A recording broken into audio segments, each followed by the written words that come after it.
Welcome to the Bourbon Van. I'm Phil. I'm Julie. Let's drink some whiskey. I'll do it.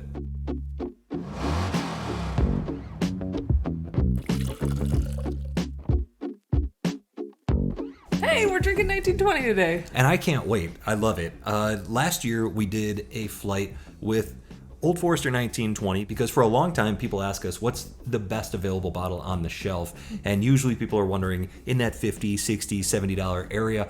1920 comes up a lot. It is a very popular bottle for us and a lot of you out there. And so from time to time, we like to test it to see if it's still as good as we remember versus some other bottles that are maybe in that same price point, but usually very close in proof. And that's exactly what we're doing today. Last time we did this, we were very surprised. Wild Turkey Rare Breed. Dominated. It dominated, yes. Yeah. Old Forester 1920, no slouch. It performed very well. Yeah. So we're going to today have Old Forester 1920, 115 proof, $65, as well as we have another $65 bottle. It is Yellowstone. It's a single barrel of bourbon. It is 115 proof. We picked it up in Indiana and don't really know much about it. We've only had one tiny sip of that bottle. I know. I don't think we ever did a review. So this will be interesting to try it in the flight. The right way to do it, I think. And beyond that, we've got a $50 bottle. It is Bulleit Barrel Strength Batch number 7. That is 120.2 proof. So that's the one with the high proof here, as if they're not all high proof. And lastly, it's our $30 bottle. That's what we get it for. Old Granddad 114. I'm so excited about that OGD. It's such a hitter for $30. I know. You can't go wrong with it, even if it doesn't show up, which I'm going to guess it probably will. I hope so. It's still worth it.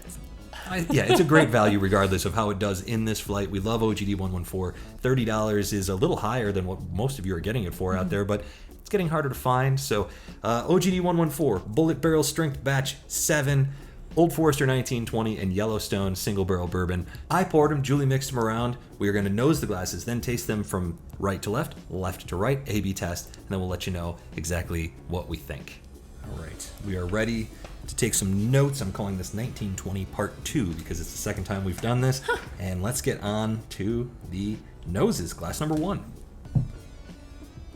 Got a feather in my nose. Caramely, vanilla, brown sugary, delicious. Nice richness there. Yeah, that smells good. Very sweet. Very sweet on that one. This one actually smells a bit muted, but you can see there's a lot of flavor like buried underneath. I agree. Yeah, it's muted. There's a little, almost like an antiseptic is more than anything else compared to glass number 1. Mm-hmm. It's pretty sharp on the nose. It's not my favorite. Ooh, very sweet. Oh. Wow. It's oak and nougat? Like a caramel nougat? Reminds me of a candy bar. I'm going to make that note. Candy bar. We're whipping through these. Well, I'm so bad at nosing. I just don't ever give the best notes, and I never recognize what type of whiskey I'm drinking from the nose or anything like that. So I like to get right to it. And sometimes the nose actually presents itself more after you've been drinking it. That is true too. Oh. That one's delicious. Cherry, fruity, dessert sweet, in a glass. Caramel, brown sugar on that one. A lot of brown sugar there. Yeah. I made a note that said oak brown sugar like. I made a note on glass number 1 that said nice bourbon notes, and I'd like to find out if those bourbon notes are there on the palate as well. Cheers. Cheers. Ooh, yummy. Ooh, yummy. Ooh, I like this one.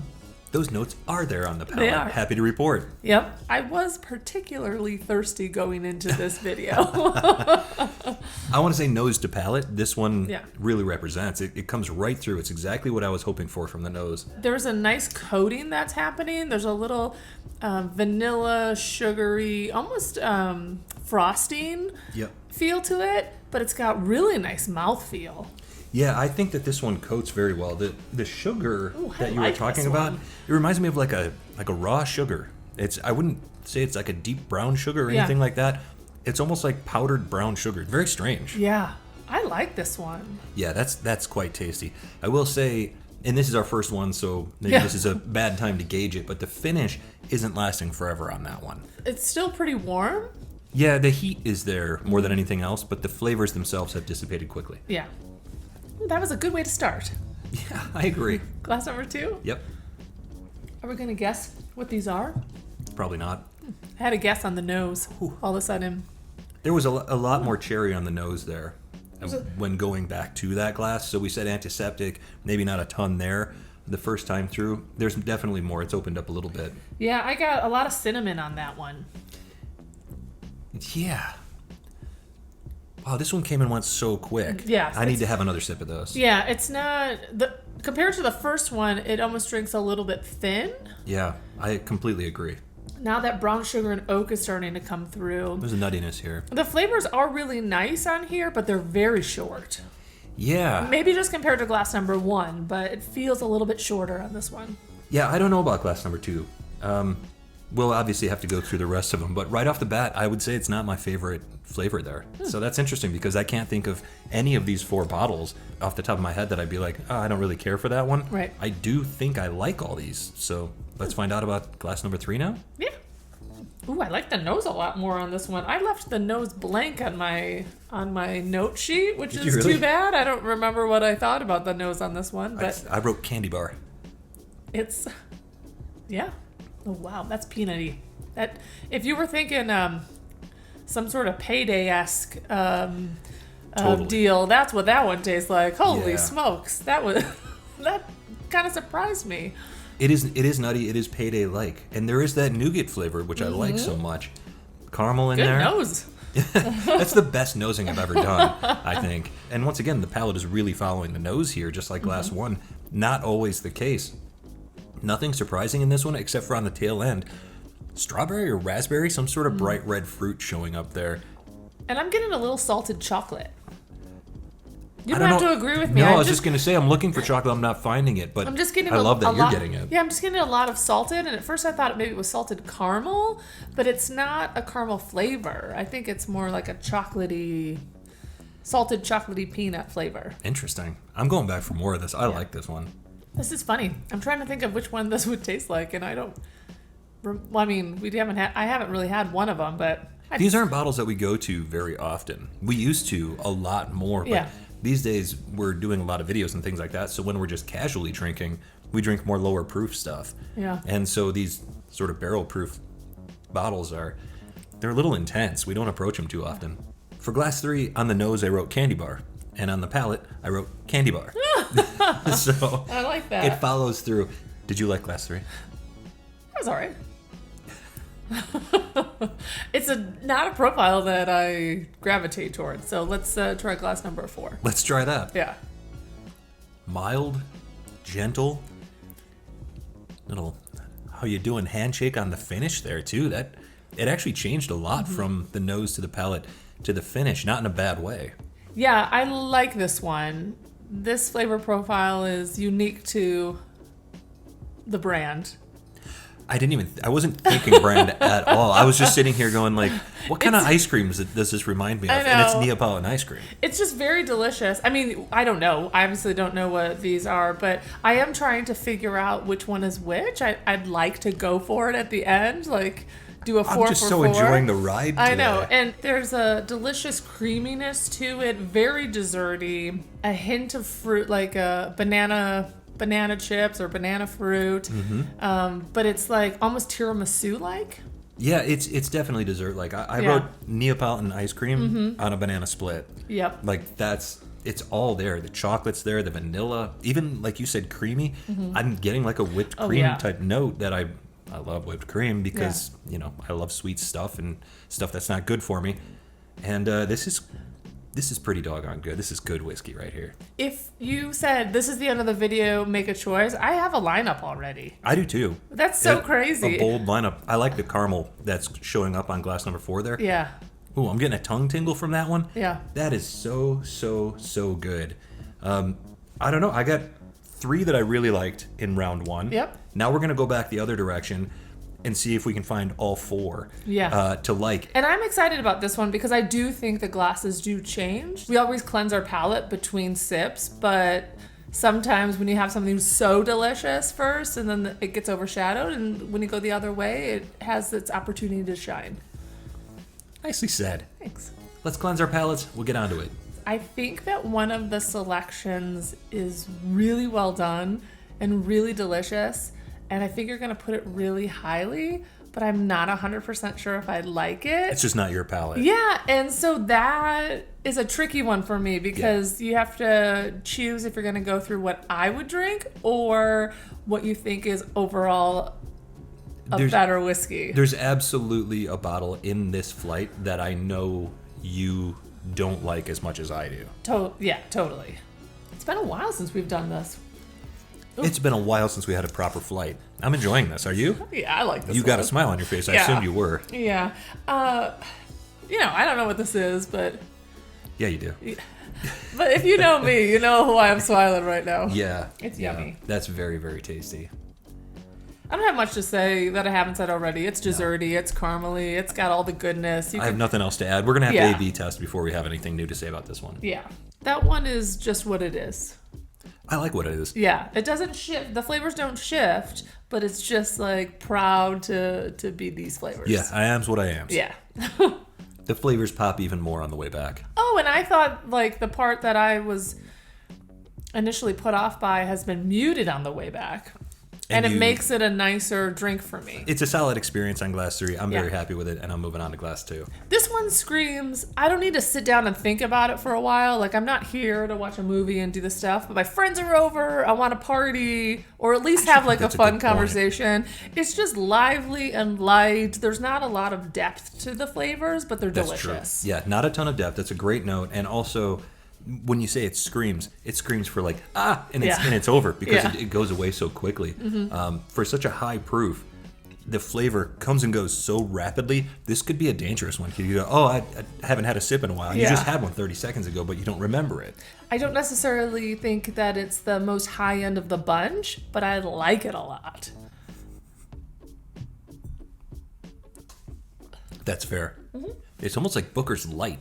I kind of feel bad about my lineup. It ain't over yet. I know. All right, glass number 1. Here we go. It's got a little rye attitude on the nose now. Ooh, the cherry came through a lot on that one. Mm-hmm.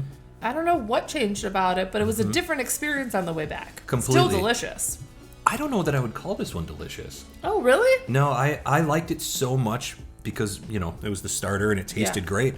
Coming back this way, it's not living up to what I experienced on the first go round. I would agree with that. Wow. It was like very front and center. It coated, and on the way back, everything was just a little bit tamped down and less exciting. My complaint from the first go round was that the finish dissipated so quickly, and that's still the case. Maybe the best mouthfeel of the bunch here. Yeah. But it doesn't lead to anything flavor wise.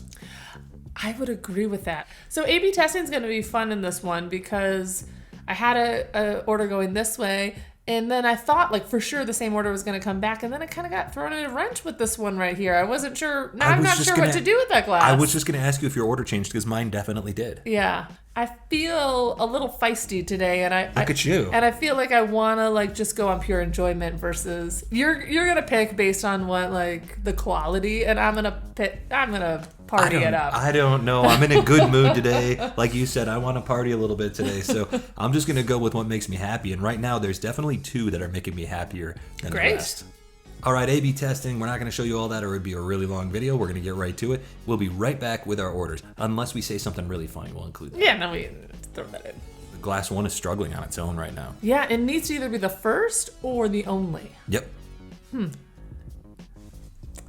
I got a lot of silly things to say about that. I'm going to keep them all to myself. I don't like one of the glasses as much, but I think overall it might be better. Look at you. You're all grown up. Oh. I have an order. Oh, crap.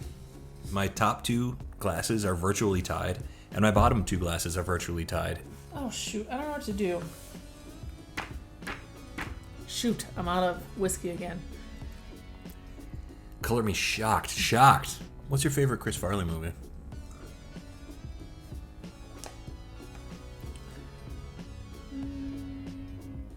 Tommy Boy? Yeah. Yeah, I would say that too. Oh. I love that movie. I do too. Was that to distract me or? No, I just popped into my head. Are we watching tonight? Probably. Yeah. Think of it like the dating game. Which one of these do you want to spend a day on the beach with? Which one would you go on a roller coaster with? Yeah. Oh. Are those my criteria? Sure, why not? Which one's the kids ride? And I'm like, ugh, really don't want to do that. Yeah, I'm not going back on the swings again. Well, the kids' rides always go really spinny, and I realized as I get older, I can't do that anymore. Loop-de-loops, great. Really? Little twisters, fine. But the ones that like fling you, and then they like spin you around, and then I remember... I can't even walk and look around at the same time without getting dizzy. Yeah. Yeah, Phil's had his decision for like probably 40 minutes at this point. Yeah, but, according to the camera, it's been yeah. 27 minutes. So it'll be fun to edit. Are you done? I almost think that like this shouldn't count because Shouldn't count.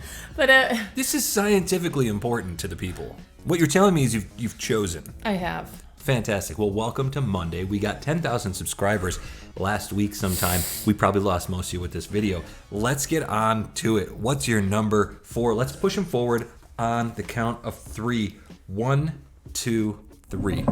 What? I don't like the flavors. Okay, fair enough. Glass 2 for me, I think it's a quality whiskey, but the flavor profile just didn't hit my palate. So there you go. I'm going on fun too. I'm going on flavor too. Love it. So let's go for your third place here, and then we'll see what these bottles are, just in case we switched them. 3, 2, 1. Okay, we have the same third place. Oh, we did. Oh, okay. I was so like, that's did we good switch news. them? I was like, we did it. We have different second places. I think I know where you're going with this, and I think I know where I'm going. Oh, totally. Second place for me was glass number 3. Glass number 4 was first place. Yeah. All right, so let's get to this. Let's start with your fourth place and my second place. It's glass number 3. Yes. That is B I think that it's the Yellowstone. for glass number 3. Yeah. I think it's the OGD. Really? That flavor profile hits my palate perfectly. This is fourth for Julie. Second for me is letter B. It's the OGD 114. Wow. Yeah. I thought for sure it was the Yellowstone. In my wrap up for it, I said candy bar. Same note all throughout. It's just a candy bar in a glass. I love it, but I've always loved that one. It's never been your favorite, so it's not a huge surprise there. So third place for me and for you was glass number 1. Let's see what we got here. Oh, right. It's letter D. Correct. And I said that this one didn't last. It had better flavor and mouthfeel than glass number 2. Glass numbers 1 and 2 for me were very, very similar, but I did like the flavors of glass 1. How about you? I loved glass number 1 as a standalone drink, but this is not a standalone competition right now. Yeah. This is a blind. On the way out, it could have been my number 1. I was really excited about it, and then it just underperformed. That sounds about right. Okay, that is letter... Jeez, I've checked D. it 3 times now. It's letter D. Letter D. I think it's Bulleit. And you're right. It is the Bulleit. That's letter D. Yeah. Okay, so there you go. OGD 114 and Bulleit off the table. Yep. I said that glass number 2 had a nice long finish, but the mouthfeel wasn't there. The palate wasn't there. I really didn't care for this one. Glass number 2 was tricky for me because I didn't think that it actually drank better than 1 and 3. But it felt like a party, and I was ready to party today, and so that's why I chose it. All right. Well, glass number 2 is letter A. Yeah. And that is, of course, our Yellowstone Can't Single believe Barrel. it. Which means that glass number 4, I called it deliciously complex, which I think makes a lot of sense. I loved it. It's the ice cream flavors. It's the desserty flavors. Yeah. It's all the sweetness, all the flavors, all the things that we like, and that is Glass C, which of course is Old Forester 1920. So there's your winner today. It just goes to show that we're always looking for something better, but sometimes that old classic is just fine. Like, it's where it's at. It's delicious. Like, why are we always searching for the next big thing? Drink that 1920. There you have it. 1920 is our dominant winner today. Yeah. We've got other bottles in the $65, 115 proof region that I'd like to see some more flights, and we won't wait a whole year to do that next tasting because I think there's some really, really solid contenders. But this was a lot of fun. Let us know if you had these 4 bottles, which one comes out on top for you and from wherever we are. To wherever you are. Cheers. Cheers. Candy bar.